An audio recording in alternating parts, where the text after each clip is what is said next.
Сочи прошла встреча Юнусбека Евкурова с молодежью. Об этом подробно Эдира Манкиева. Полная готовность. Аэропорт Магас имени Сулымбека Асканова ждет будущих хаджи уже 21 августа. Российская сборная по пауэрлифтингу стала абсолютным лидером в командном зачете на чемпионате мира по этому виду спорта.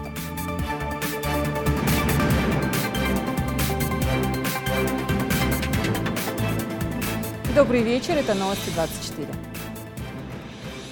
В селении Мужичи прошла встреча главы Ингушетии с молодежью. Такой формат общения стал уже традиционным. Молодые люди имеют возможность напрямую обратиться к Юнусбеку Евкурову. И вот что больше всего их интересовало. Репортаж Эдиры Манкиевой. У меня такой вопрос. Какая национальная политика должна быть у нашей молодежи, по вашему мнению? Ахмед Шибилов тему национальной политики молодежи поднимает не случайно. Парень считает, что сегодня многие молодые люди просто потерялись в этом вопросе, а глава республики может помочь разобраться в столь непростом выборе. Сейчас происходят разные действия, негативные, негативные. Я хотел, чтобы глава объяснил молодежи, что, как должно быть. Также молодых людей интересовало и то, как продвигается дело о недавно убитом сотруднике МВД Тамбиеве. Юноши и девушки уверены, что подобные дерзости непростительны. Юнусбек Евкуров заверил, что это дело будет доведено до конца и виновники понесут заслуженное наказание. Так, посчитать, сколько у нас за неделю бытовых ссоров, и так убитых или погибших или раненых. Бывают такие моменты. По нему тоже идет свое следствие, следствие разбирается, чей это след. Вероятность, кто руку приложил. Почему? Потому что есть 3-4 версии. Давайте дождемся следствия. Я не думаю, что такое дело, такое убийство, оно останется нераскрытым. В своем большинстве не раскрывается. Сам вид преступления, конечно, циничный. Почему? Потому что те, кто это делал, они знали, что в машине находится тоже семья. Я понимаю, когда у мужчин есть свои разборки, пытаются на ножах, на оружии разбираться, но что сюда семью не надо было бы втягивать. А вообще лучше этого не делать, нарушать закон. Но если ты уже вышел на нарушение, то уже будь добр, сделай так, чтобы ограничить участие в этом процессе семьи. Тем более детей, вообще не важно, семьи. Разве уж те преступники или преступник пошел на такой путь, конечно, он после расследования, когда выяснится, кто это такой, понесет наказание и за убийство непосредственно человека, сотрудника органов правопорядка, и непосредственно покушение на семью уже. Будут другие статьи обязательно. Судя по тематике вопросов, молодежь Ингушетии интересуется всеми процессами в регионе. Политика, экономика, социальная сторона. Много говорили о наболевших вопросах общества. Открытое и прямое общение с главой региона вселяет в молодых уверенность в завтрашнем дне. Конечно, данные площадки очень важны и непосредственно для молодежи тем, что у молодежи есть непосредственно возможность узнать точку зрения и отношение главы к тем или иным общественно-политическим вопросам. Перспективы развития, социально-экономического развития населенных пунктов, в частности тех населенных пунктов, где эта молодежь проживает.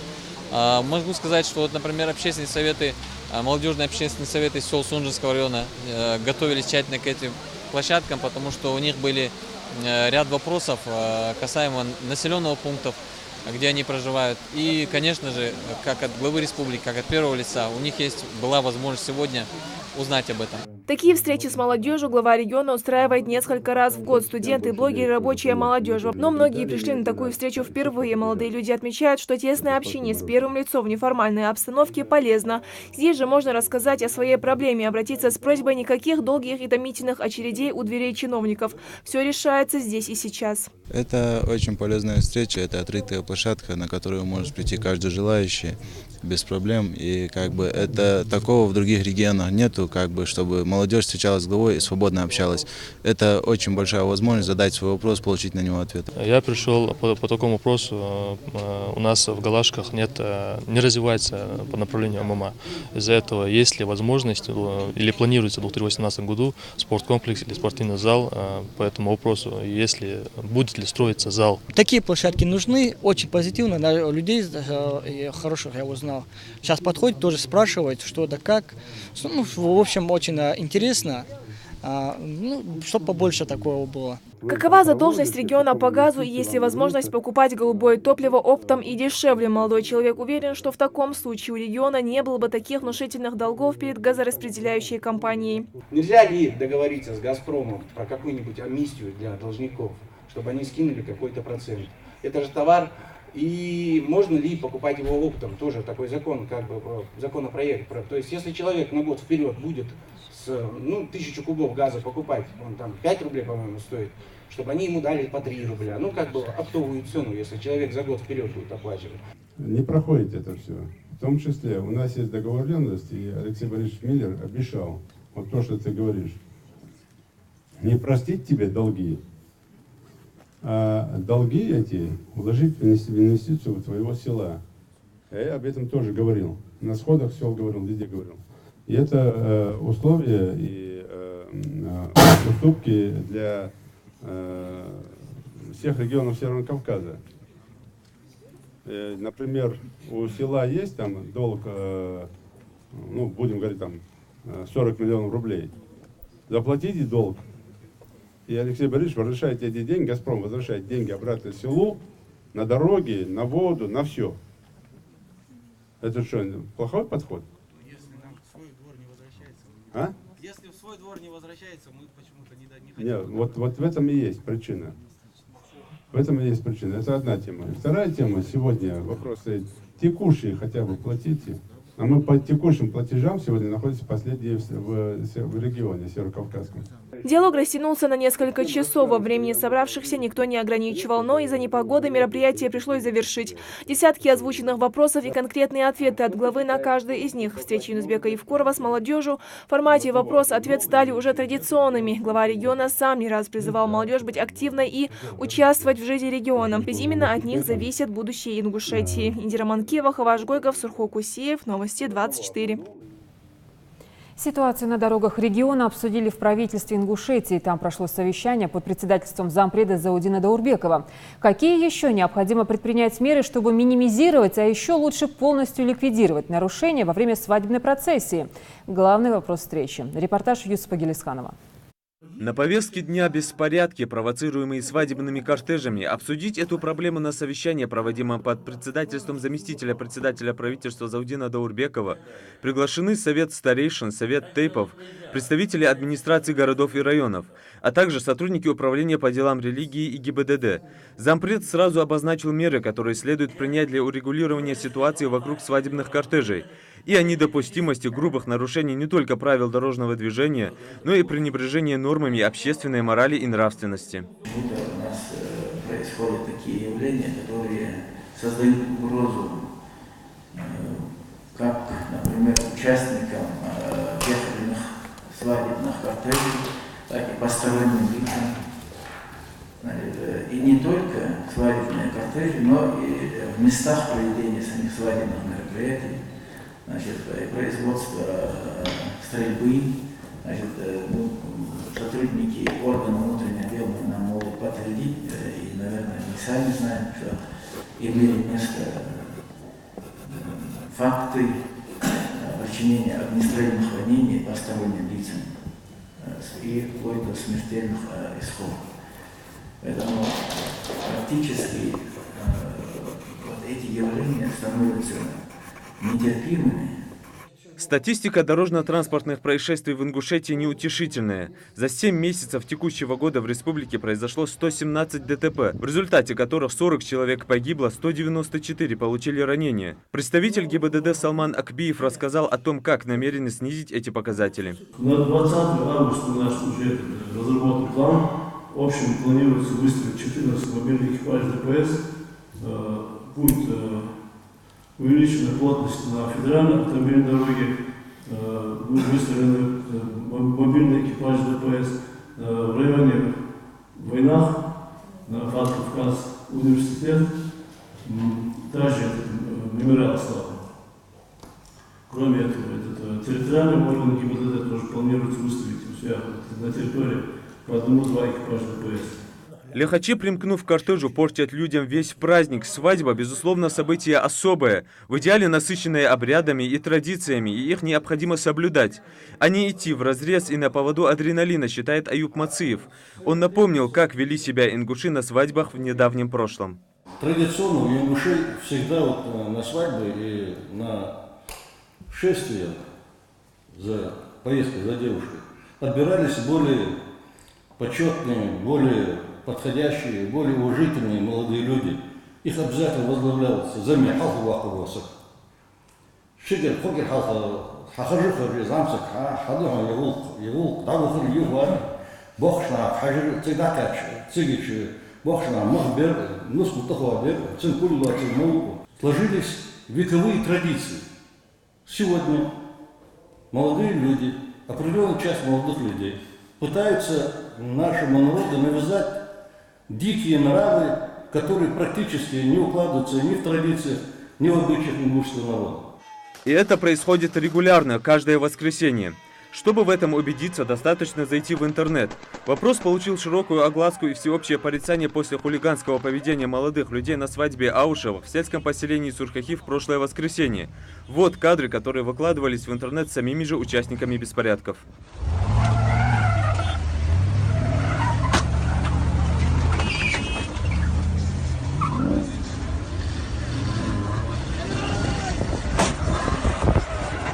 Следует в первую очередь подключить органы местного самоуправления, действовать жестко и сообща. Только так удастся искоренить безумие в свадебных кортежах. Если наказывать, то наказывать всех нарушителей без исключения, считает представитель Совета старейшин Ингушетии Мухаджир Нальгиев, который обратился ко всему ингушскому народу.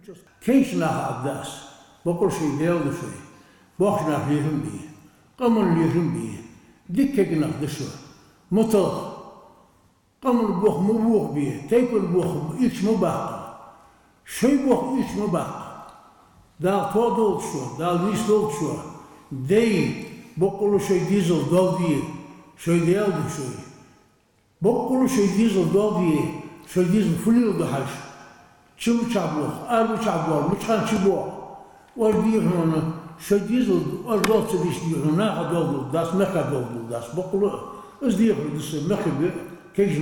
Каждый из участников совещания высказывает свое мнение по разрешению серьезной проблемы. Ахмед Сагов считает, что необходимо задействовать всех имамов сел и городов республики для проведения профилактических бесед с молодежью в мечетях, также привлечь участковых и тамадов на местах.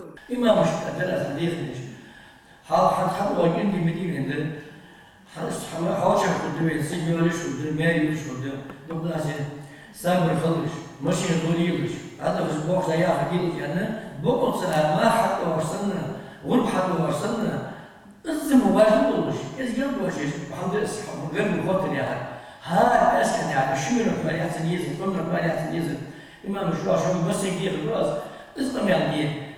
В завершении встречи Заудин Даурбеков дал указания органам местного самоуправления и главам администрации работать комплексно, задействовав все органы власти с учетом менталитета, с нарушителями действовать жестко, но в рамках закона.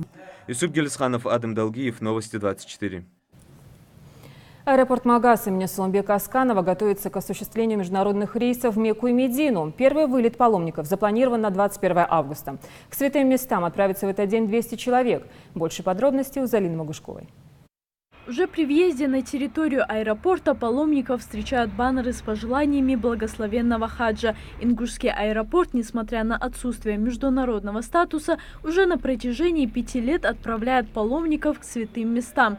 В этом году хадж-миссией России выделена квота для республики на 1400 мест. Всего запланировано 4 рейса в Медину из Ингушетии, которые осуществлят 2 авиакомпании ВИМ Авиа и Ютейр. Внутренний рейсами расписание не совпадает, чтобы они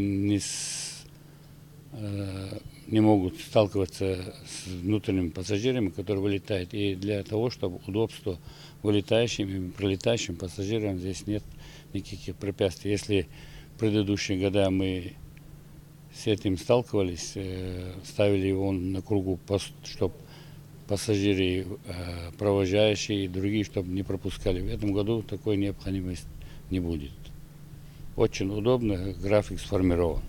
Первый вылет паломников состоится вечером 21 августа. В этот день чартерным рейсом ВИМ Авиа должны улететь 220 человек. Второй рейс запланирован на 8 часов утра следующего дня, третий через 10 часов. Последний самолет с паломниками вылетит из Ингушетии 23 августа в 7 часов утра. В полете до места назначения будущие хаджи проведут 3 часа 40 минут. Все условия для осуществления международных рейсов и удобства пассажиров аэропортом практически выполнены. Регистрация будет проходить так же, как и внутренние рейсы. Здесь же в этом крыле 3 штуки регистрации. В принципе, они успевать будут, время там позволяет. И как обычная процедура, они уже проходят после регистрации в сектор досмотра. Там уже пограничная зона их проверяет. И дальше уже в зал ожидания и на посадку. Установлены 3 кабины для прохождения пограничной зоны аэропорта. При проверке документов также будет отслеживаться наличие ограничений для вылета, к примеру, числящиеся за паломником долги. Таких пассажиров снимут с рейса. Перед посадкой на самолет паломники также должны пройти сектор досмотра ручной клади. Все эти процедуры требуют определенного времени. Всех паломников руководитель каждой группы собирает их отдельно в определенное свое время. Мы их приглашаем уже за 3 часа до вылета рейса как раз к регистрации. Ограничение в багаже: одно место на каждого пассажира 20 килограмм разрешено, до 20 килограмм, плюс ручная кладь они могут с собой взять. За 10 дней до вылета все паломники прошли обязательную вакцинацию против дизентерии, гриппа, менингита, столбняка и других заболеваний. Получили соответствующий сертификат. На днях также состоялся последний семинар для всех паломников. Осталось лишь собрать багаж. Залина Могушкова, Адам Далаков, Новости 24.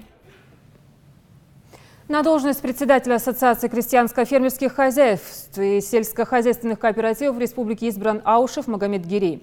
Выборы прошли в ДК Кажево во время съезда делегатов КФХ. Саид Куштов с подробностями.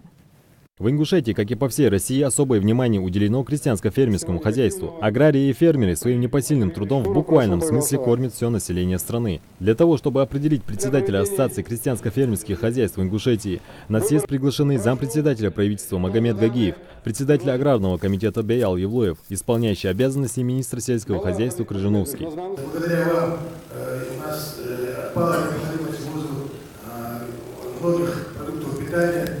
Не только сами себя кормим благодаря вашему труду, но и кормим своих соседей.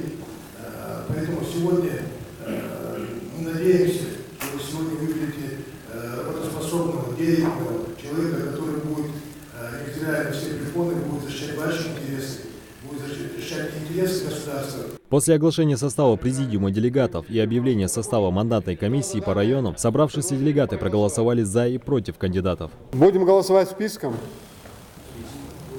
Прошу поднять мандаты, кто за данную мандатную комиссию. Прошу опустить. Против. Воздержавшиеся. Принято единогласно. На должность председателя Ассоциации крестьянско-фермерских хозяйств и сельскохозяйственных кооперативов в республике избран Аушев Магомед Гирей, ранее занимавший должность исполняющего обязанности председателя. На своем посту Аушев зарекомендовал себя как грамотный руководитель, знающий свою работу, поэтому голоса за его кандидатуру были отданы единогласно.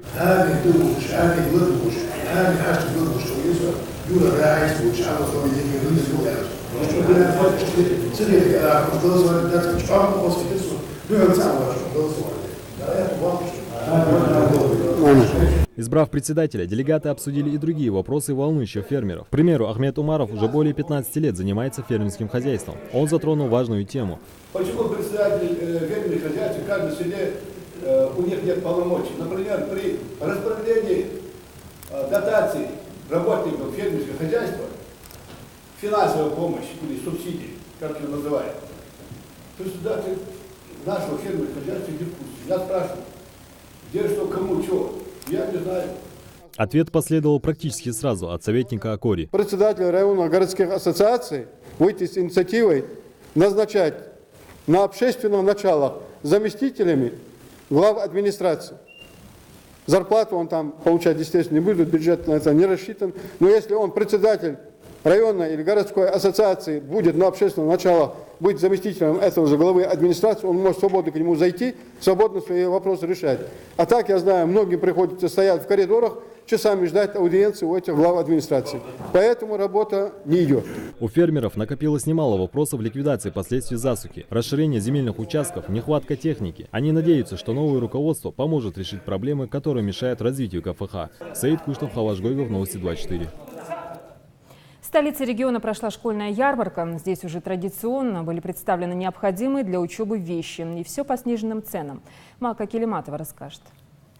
Школьные ярмарки – предвестники 1 сентября. Торговые лавки с канцелярией и школьной формы просто пестрят разнообразием. Единственной трудностью подготовки в школе могут стать лишь материальные затраты. На ярмарке в Магасе родители покупают все необходимое для своих чад по вполне выгодным ценам. Самира Цароева переходит во 2 класс. День знаний девочка ждет с нетерпением и готовится к нему тщательно. Сегодня она вместе с бабушкой должна выбрать все самое красивое и практичное, ведь форму носить еще целый год. Чтобы купить себе альбом, карандаши и точилку. А что тебе еще осталось купить? Мне еще осталось купить форму, портфель, фломастеры и ножницы. У нас 2 школьников, вот мы их подготавливаем в школу. Основную часть мы уже купили, конечно. Вот сегодня мы здесь покупали канцелярские товары для школьников, портфель себе присмотрели. И нам очень понравилось. В принципе, на рынке намного дороже получается все это. Вот я посчитала, процентов на 20-25 дешевле, чем на рынке получается здесь, на этой ярмарке. Мне понравилось очень. Подобные ярмарки – это удобный выход для тех, кто хочет подготовить детей к школе и при этом сэкономить семейный бюджет. А для продавцов это возможность реализовать свой товар. Заира Харсеева уже не в первый год участвует в таких акциях. Продавец со стажем делится: для того, чтобы набить клиентуру, нужно быть грамотным консультантом и хорошо знать предлагаемую продукцию. Из разных мест, особенно с Пятигорска.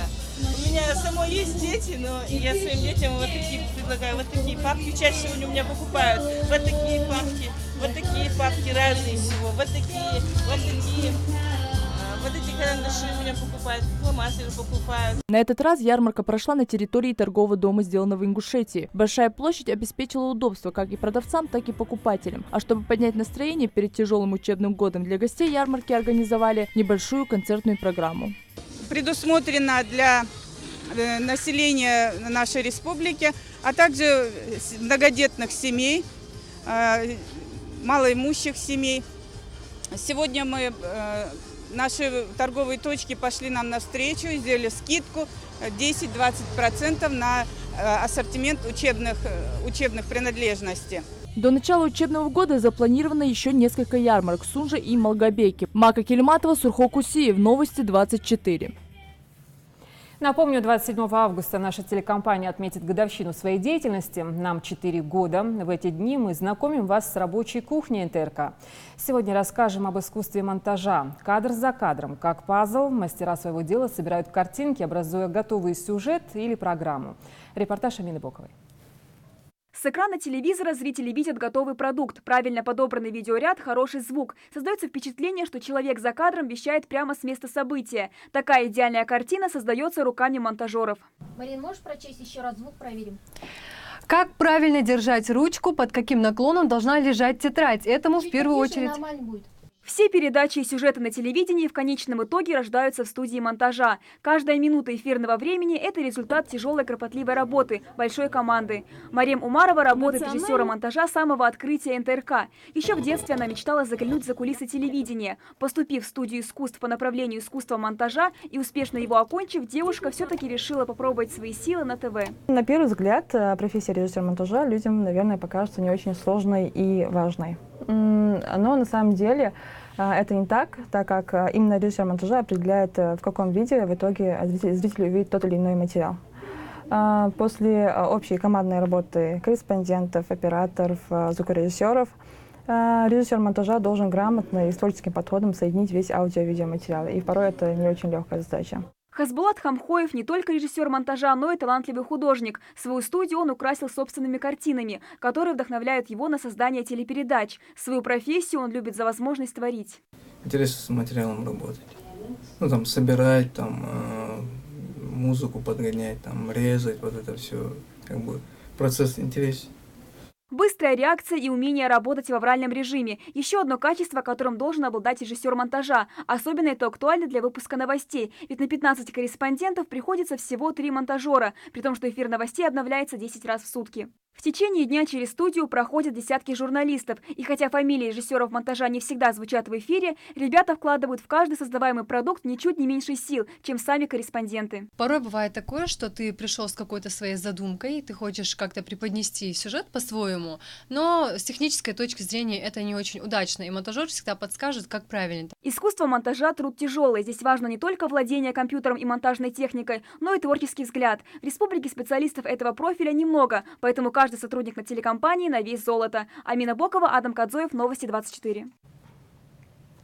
Российская сборная по пауэрлифтингу стала абсолютным лидером в командном зачете на Кубке мира по этому виду спорта. Турнир проходил в Курске, приняли участие 600 пауэрлифтеров. Соревновались в жиме лежа, становой тяге и народному жиму. Репортаж нашего корреспондента. Саварбек Яндиев в спорте больше 40 лет. Он чемпион СССР по гирному спорту, участвовал во многих соревнованиях. Пауэрлифтингом занимается около 4 лет и уже добился хороших результатов. В свои 57 Саварбек в отличной физической форме. Еще одно достижение в спорте – победа на Кубке мира по пауэрлифтингу. Он показал блестящий результат во всех категориях среди ветеранов.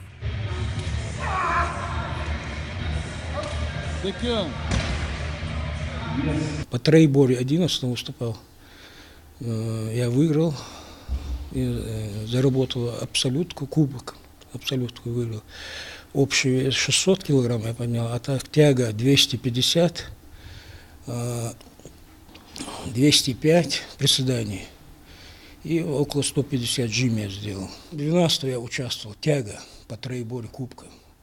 250 тягу сделал я и выиграл. За звание сильнейших людей планеты боролись более 600 тяжелоатлетов из России, стран ближнего и дальнего зарубежья. Здесь разыгралась настоящая борьба с железом. Квалификацию спортсменов в пауэрлифтинге или силовом троеборье определяла сумма базовых упражнений. Атлеты соревновались в приседаниях, жиме лежа и становой тяге. За техникой выполнения внимательно следили 3 судьи. Рахман Дашаклоев с детства занимался греко-римской борьбой, а позже из-за большого интереса к тяге штанги решил перейти в пауэрлифтинг. На Кубке мира Рахман выступал в весовой категории до 68 килограмм и занял 1-е место. К этому Кубку мира мы очень хорошо подготовились, усердно тренировались с тренером, работали над разными программами. Вот поехали. Соперники были там достойные, сильные были. Российская школа пауэрлифтинга по праву считается одной из лучших в мире. На Кубке мира в борьбу вступили силачи более чем из 15 стран. Главная интрига соревнований выдалась в борьбе в командном зачете между странами-лидерами турнира сборной России и Ирана. Несмотря на то, что в Ингушетии этот вид спорта только набирает популярность, ингушские богатыри показали лучшие результаты. И главная заслуга в этом, конечно же, тренера. Все 6 наших спортсменов приехали с призовыми местами. 4 первых, 1 второе и 1 третье. В этом виде, как бы сказать, соперник штанга, а не сам участник. Вот они показали себя хорошо, отлично. В командном зачете абсолютными победителями стали российские тяжелоатлеты. На 2-м месте иранская сборная, на 3-м Казахстан. Однако расслабляться ингушские пауэрлифтеры не намерены. Не успев приехать, снова погрузились в тренировки, чтобы в любую минуту быть готовыми отстаивать спортивную честь республики и страны. Юсуп Гелисханов, Рахман Цуров, Новости 24.